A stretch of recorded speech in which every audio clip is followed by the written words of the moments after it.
Calculations on ideal gas law.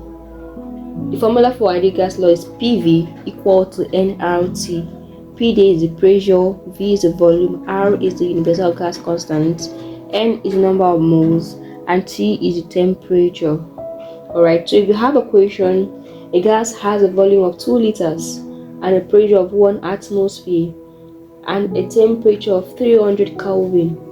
If the gas constant is 0.0821, what is the number of moles of the gas? So what you just do is to bring out your parameters.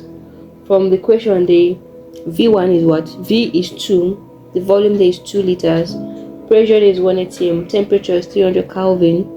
It's already on Kelvin, so we don't need to convert. 300 Kelvin, a constant is 0.0821. So you bring in your formula and substitute. PV equals to nRT. 1 times 2 equals to n times 0.0821 times 300. Alright, we solve it further. 2 equals to n times 24.63.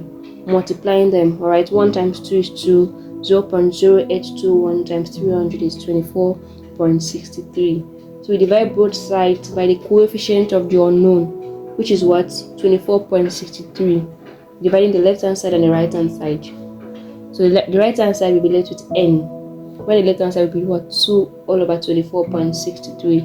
When we punch your calculator, you're going to have the answer 0.081. So the number of moles for that question is 0.081.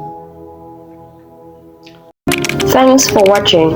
Like, subscribe, and share. Hit the subscription button now.